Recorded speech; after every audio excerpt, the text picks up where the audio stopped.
So I want to speak to something really quick in terms of like rejection and things of that nature. Because on the podcast, you probably saw or listened to that, a lot of what has been birthed from this. I don't think I need this. I'm mic'd up from doing the vlog, so I'll get this out of the way. A lot of what you see today is a result of, in some way, shape, or form, being rejected, right? And so, let me cut this off. And so, I think, as I kind of alluded to in the podcast, that I think we have to shift our mindset around rejection, because even though those were the last two times or last two examples where things I shared relationally, rejection comes in many different forms. And so we have to kind of shift our perspectives just a little bit about rejection, because, like I said, look what was birthed out of something that I thought was devastating, if you will, right? And even since, like, beyond those two examples, like, even being in, like, I've been rejected since then, right? From not just relationally, but like jobs. I can tell you, I've applied for, like, or I've had several different interviews within the last 365 days where I knew I was qualified. I know if you give me a chance, like, I got it. And it just doesn't come through, right? And you can take on that as rejection. You can take on that as, you can let that sit with you, right?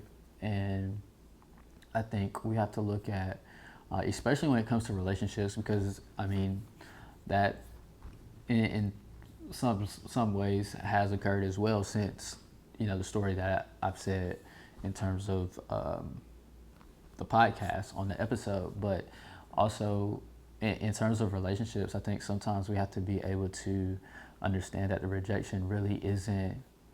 It may not be a reflection of me or that person rejecting me. It also could be, and as cliche as it sounds, God's protection. And I know we get tired of hearing that, but sometimes I think too, it's like understanding that maybe they aren't ready for what you carry. And in order to protect you from yourself and your attractions and your emotions, I'll allow them to reject you in certain seasons. Or even if it's a job, maybe the work environment is toxic, the manager is toxic, the people around are toxic, and I'm going to protect you from that. I know you wanted the financial increase, but on the back end of that is something that you don't want. And so just being okay with knowing that God is sovereign.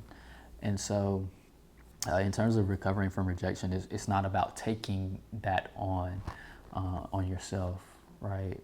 Whether that's from a person, whether that's from a job, whether that's from business, because a lot of times we look at rejection and we only think relationships, but you can embody that in, even to a parent that wasn't there or wasn't involved in your life.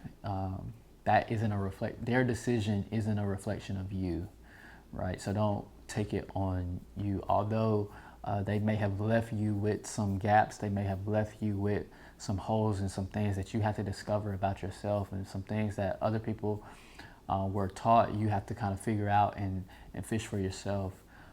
Just know that God is sovereign in all of that, because sometimes we look at what other people have or what other people have going on, or what we don't have in comparison to them, but we don't know, again, the back end of that.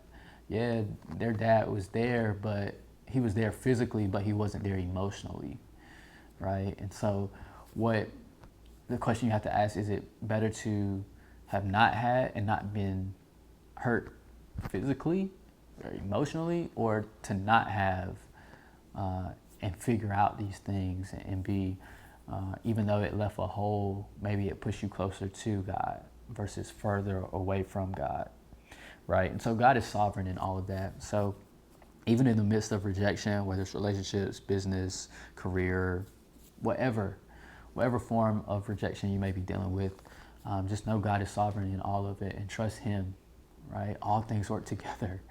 So, yeah, I just wanted to kind of hop on and say that within this overtime session, because I think it's important. Like I said, I've dealt with it past the two examples that were shared. And so I know it can be tough. I know it can be hard. But I have to remind myself, like, God's ways are not my ways and His thoughts are not my thoughts. So trusting Him to be God, and know that what He has for me is for me. And so maybe it'll come back around, maybe it won't. Either way, God is good. So hope that was some inspiration for you, as well as you think about maybe ways that you've had to deal with it. Don't take it on, don't embody it. It's not about you. Allow God to minister to you through it and in spite of what may have happened. So, yeah. Like I said during the episode, I think y'all just like these vulnerable moments to get the tea, right? So, yeah, that's going to do it for the overtime session.